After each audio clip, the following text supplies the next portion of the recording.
Hey everybody, happy Thursday. Welcome back to the Podcast Daily. Normally, on a day like this, we would, Bill Landis, Jeremy Birmingham, myself, we would reach out to somebody who covers the other team. Just get a little insight on the opponent for Ohio State ahead of a huge matchup on Saturdays in a horseshoe. But guess what? It's Rutgers, and they're 41-point underdogs for this game on Saturday afternoon, so we're not going to do that. We're going to save you the time, and we're going to talk about the team that actually matters, which is Ohio State. I didn't realize it moved to 41. Yeah, it went up. Okay. There's not a lot of faith. They heard Greg Schiano say that he wasn't coming here to keep the game close. He was coming here to win. And they're like, you know what? I think Ryan Day heard that. That number's going up. I have a feeling that one of those two things he said is correct. He is not coming here to keep the game close. I do not think he's coming here. This is a good opportunity, I think, on this show. You sort of went down this road with Ryan Day on Tuesday. You tried to ask him, what are some things that people say that in the coaching profession where you're like, no, that's stupid. That's not real. This is one of them. This is one of those things, but we hear so much about bulletin board material, right? What else is a coach supposed to say? Like, if you were Greg Schiano, Bill, pretend, okay? There's no bicyclists around, we're safe. If you were Greg Schiano, how would you handle Well, Greg that Schiano question? was safe. He was in the vehicle. How would you? He is now Greg Schiano, so so we're all he's safe. Okay, great. What would I say? Yeah, like, what's the best way to approach a situation where you're not going to win the game, barring some crazy things happening, right? You know you're not going to win. Yeah. How should a coach handle that? Publicly, probably the way that he did. I don't know. Like, what's he supposed to say? We're going to get our butts kicked on Saturday? Like, of course he's not going to say that. Like, privately, I don't know. I'd probably come up with a big old bag of trick plays and know that I'm going to get my butt kicked and get down by 42 and then see how many reverses I can run to make it 42-7 instead of 42-0. I think there's a savvier way to accomplish something in a media setting than what Greg Schiano chose, and he was never all that skilled at that during his time in this building right over here. Whether he was hitting people on bikes on the way in or not, it didn't impact. I mean, that only happened once. Well, that we know of. But he had to go answer for that afterwards. He had a number of times that he was here, and he would be asked about Tampa Bay and other things that happened throughout his coaching career, or this wasn't the moment to talk about Tennessee. Like, I don't consider Greg Schiano to be the most skilled communicator, but he chose a very aggressive approach with his response. When I think you could say people kind of dragged Steve Sarkisian for what he said before the Alabama game, but I thought it was a much more, realistic take. Are you saying he shouldn't have said that because he's cruising for a bruising now? Is that what you're getting at? I don't, he put himself in the crosshairs. Yeah, I guess you don't want to do that. Because he could have easily said, I have a lot of respect for Ohio State. I coached there for a number of years. I enjoyed my time helping mentor Ryan Day in the 2018 season. I have fond memories of my time there, and that's the kind of program that we We're looking forward to the challenge. Aspire to build at Rutgers, which is why we plaster all their sayings all over the wall, and we copy their urine chart and hang it inside the bathroom. You're a bad guy. And I hope they update it with their own results. I'm cool with copying the concept. Yeah. But I hope you're updating it with your own sample. Output. People gave Tom Herman a hard time for that, and Chris Ash did the exact same thing, and not a lot had changed the last time we visited Piscataway. Anyway, my point is, you just say, we know that there's a huge challenge, and we're going to do the best we can to measure ourselves against Ohio State. And you don't have to say anything else about gonna win, gonna shock the world, gonna do any of that. You can save that from behind closed doors. There's just a better way about it. Yeah, I don't know. I'm just thinking of bulletin board material and how oftentimes, especially in a sport like football, you kind of have to be uber confident. Otherwise, you may as well not be there. So I don't think it's a big deal to say we're going there to win. He didn't say we're going there and we're going to win. He said we're getting on the bus. We're going to try. We're going to try our best. And so I don't personally see that as an issue. What I see as an issue is Ohio State potentially feeling the same way about Rutgers that we do. And that, I guess, is the question as we get into the final 2 days of prep for the game. Anything that we've seen this week that would indicate that Ohio State's players are not entering this game with a frame of competitive excellence and competitive standards and stamina in mind? Anything that you've seen that you're like, hey, I don't like that at all? I don't know if I've seen something this week, but I think we have seen that this season after the Notre Dame game. And Wisconsin is not quite the same thing, but I think it's similar. Like, in hindsight, it seems silly to say that was a similar caliber game, but I think going into it, Ohio State probably felt that was in some ways a benchmark game. For as much as they talked about toughness, I think it meant something to them to kind of dog walk a team like Wisconsin the way that they did. I think that was a verb. Dog walk. It's one of my favorite Bill Landisisms.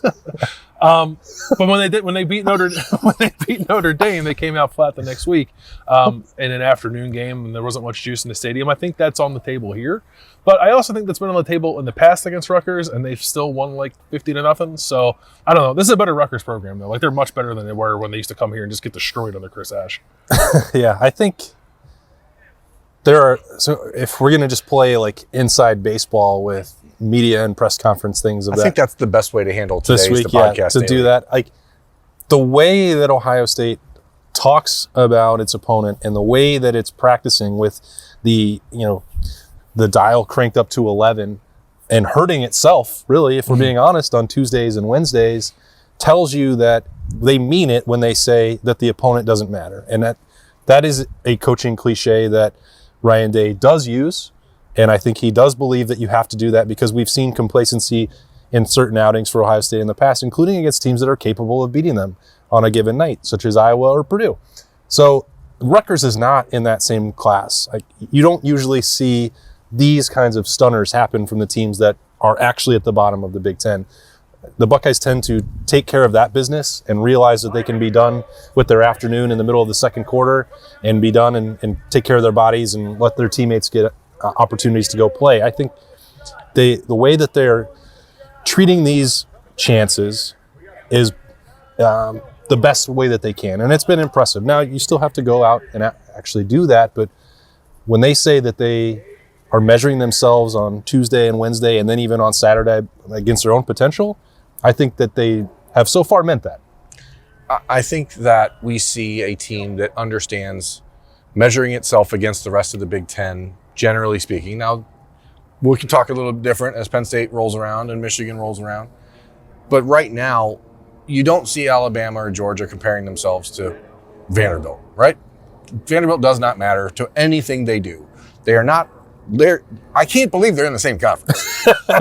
Quite literally. Well, the same is true for this week. Right? Exactly. I mean, so you can't, and I know it sounds crazy to people. America, I know you want the Buckeyes to take every game super seriously. But if the Buckeyes just go out and handle business, they're going to win this game by a lot of points. And it doesn't matter who they're playing against. And so you can't look at it and say, oh, well, they got to pay attention to Rutgers, because they don't have to pay attention to Rutgers. They have to pay attention to themselves. And that's why on this very impromptu edition of the Podcast Daily, I'm going to ask you guys a question. Oh, boy. We all assume, Friday will be Bold Prediction Show. We'll have our score predictions there. We don't need to get into that.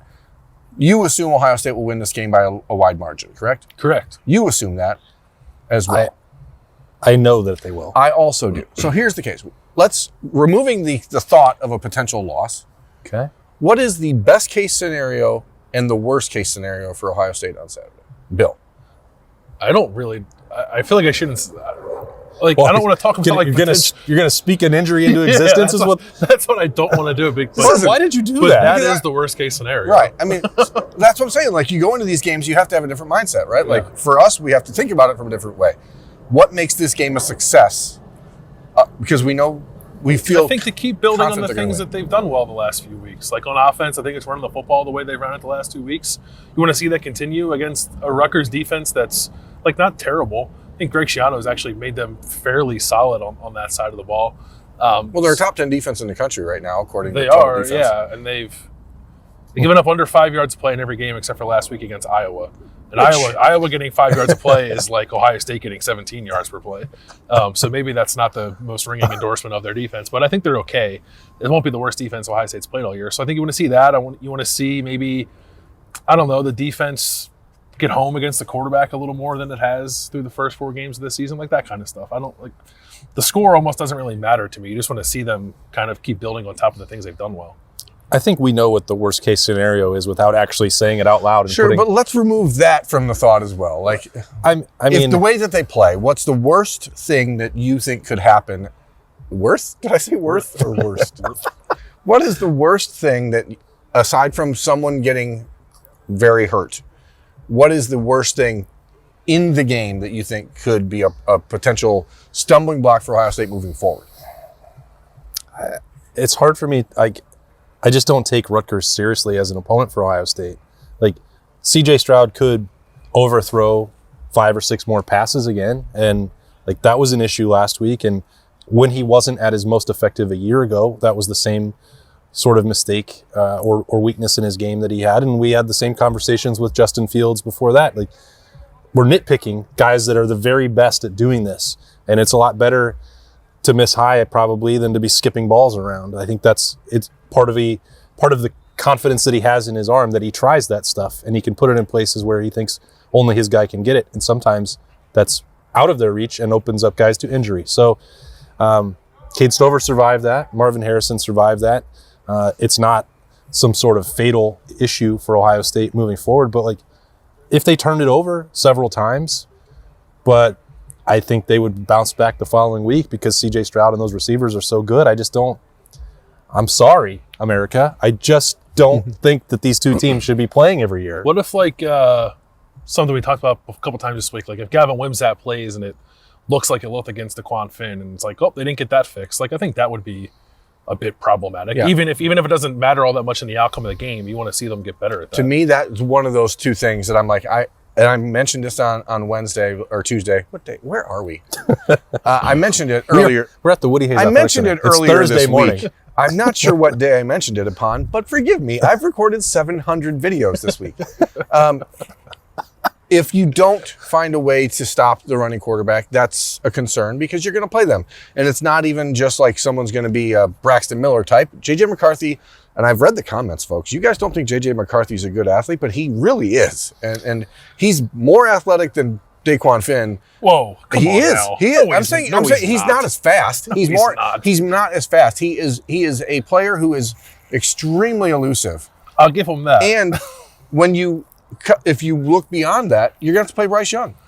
And he's another player that is very Stetson elusive. Bennett. A guy that can got the just wiggles. move around in the pocket. You have to make sure that you have that fixed, okay? Maybe he's not as fast as DeQuan Finn. Maybe he doesn't have the shake DeQuan Finn does. 0 for 2. But So he's not as He's athletic not as as athletic as But- DeQuan Finn. But he's way more athletic. No, but here's the situation. Sometimes I say things I don't think it through all the way to the end of the sentence. But you guys knew what I was getting at. Yeah. On the other side, you wanted to argue with America, and we're here to defend America's honor. I've just read a number of comments from people saying that he's not athletic, and he is. He is athletic. He is very athletic. Like- he's just not a good quarterback. Wow. Oh, I don't know Oh about that boy, either. I disagree with that. We have a lot of season ahead of us to get into that. But on the other side of the ball, my biggest concern is that Ohio State's offensive linemen get extremely up for Notre Dame and Wisconsin, and maybe they don't get as up and as competitively juiced for a game like this one. And so I want to see them in the first quarter. And I don't want to see the Ohio State starting 5 offensive linemen in the game after the end of the first quarter.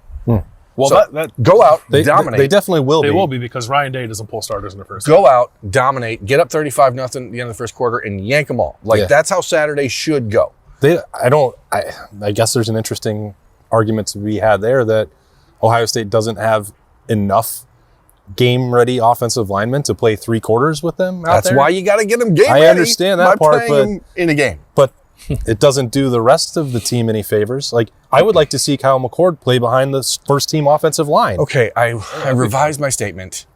Get CJ Stroud out of there with the first-team offensive lineman and get the first-team offensive lineman out of the game at a halftime. Can we agree? I accept. Yeah. I accept your proposal. Rubber stamp it. Deal. I just think that these guys can be a dominant group. We saw them against Wisconsin be the best they've been all year from start to finish. Yeah. Follow up with a bigger performance this week. That's my concern, I guess. Now, what else do you guys have? Any other issues? Well, you didn't say what your best case. Oh, I guess you did. But- Get it? Yeah, that's it. You got there. It was all jammed into one. Yeah. I love it. I think it's It's like a hot pocket.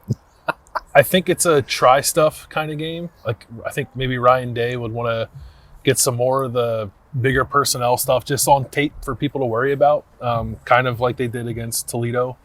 So that can be fun. Like, what else is in that Mitch Rossi fullback package? What else can you do with G. Scott? Like, for all the talk of G. Scott being a hybrid tight end and the problems that creates for people, they've really only used him as a blocker to this point, or like a decoy on jet sweeps. I'd like to see him get the ball in his hand, give people something else to think about. The tight end jet sweep, of course. The tight end. Well, listen, Brock Bowers is scoring like 70-yard touchdowns on tight end jet sweeps, so it can happen. I mean, I wasn't being sarcastic. Cade Stover should be doing that, not G. Scott. But That's different. That's like the Let 'em plow both do sweep. it. The Let 'em plow both That's do like it. the tractor sweep. How about this? Cade comes in motion. You pitch. G comes in motion. You pitch the ball to G, and then G hands it off to Cade. Okay. And then Cade runs around the other end. That's definitely trying something. Double tight end reverse. That's definitely trying something. I think that there's maybe a part of this too, Bill, where teams know G's reputation and are on alert when he's out there. Like, yeah. I think Ohio State has tried a couple times to get him involved, and especially when that was the Kyle McCord to Jaden Ballard throw. Like, Toledo was like, no, you can't have that, but we're just going to give up a 70-yard touchdown To the fastest guy on the team. Instead, I think there is, now that I've had a couple more minutes to think about it, if you're talking about worst case scenarios and Greg Schiano's comments about trying to come in and get a win, we've seen him do a lot of crazy stuff and dig into the bag of tricks to try and make it competitive and interesting. That's fake punts, that's throwback, guys laying in the end zone, kickoff returns. Like, if Ohio State falls asleep for a second, they could give up one or two big plays or even one or two touchdowns off of these gimmick gadget stuff. Like, you have to be aware for that, because like Greg Schiano, the way he coaches these games, knows that he has the vastly inferior opponent, and that's why he tries as much stuff as he does. He didn't do that against Boston College, but he will this week. So if you're not prepared for that from Greg Schiano and Rutgers, that can make it more interesting than it probably needs to be, and then that will leave CJ Stroud in the game longer than he should be.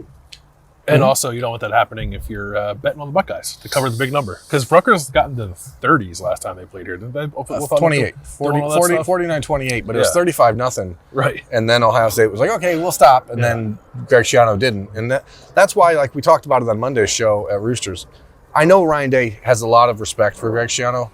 If the Buckeyes are up 35-0 and Schiano's doing this stuff, Ryan Day's going to put a number on him. If he... Be careful what you ask for, I guess, is the question, is what I'm saying. Like, I don't think that's what Ohio State wants. I think they'd like to get out of there with a nice casual 45-7 type W and move on and prepare for Michigan State. But you're going to see a team that is going to respond to what Rutgers does.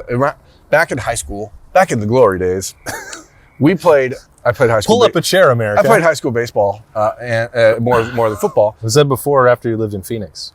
Before. You live in Phoenix? Yeah, he did. So we played a program in Toledo that wasn't very good. And before the game, like, their coach came up to us and was like, hey, also the park that they played in was not very safe. He's like, guys, be careful, don't slide. There's glass over by second base. Don't do this, blah, blah, blah. We got up like 18-0 in the first inning, and the guy came up to us like, we're just going to call it. And then that was the end of the game. So, like, I think if we can just have a healthy respect between Greg Schiano and Ryan Day, where Schiano says, hey, we get it. We're gonna, but I don't think he'll do that because it's not good for your team. So I want to see both teams go out and play and let it all out. Was that your senior year? Yes. What happened at the end? We're not talking about that, Bill. Wow. That's another episode of the podcast where if you guys really want to get into the biggest choke job in Ohio sports prep history, we could talk about that another time. But damn, it's cold. Man. Ooh, stings a little. You brought it upon yourself. Just like Greg Schiano, when he opened his mouth, you opened yours. And Bill said, guess what? You're going to pay. Forget about it. Man, what else do we got? That's it. I think that's it. That's the Thursday episode of the podcast daily. Thursday, again, we really do want to talk to opponent journalists to get some feedback on the other team. But what is there to talk about Rutgers other than this? So that's the end of this show. Ryan Day Lightning Round will be live Good on thing they brought that media market into the league. Ryan Day Lightning Round will be live on the podcast YouTube channel about 1 o'clock, 12:50 or so. 12:50, I would be there. 12:50 or so. You can check that out there. We also have a very special interview coming up on the podcast YouTube channel on Thursday with the head coach of the Ohio State men's basketball team, Chris Holtman. Check that out. And we'll be back tomorrow morning for BP's Bold Predicts. Bye.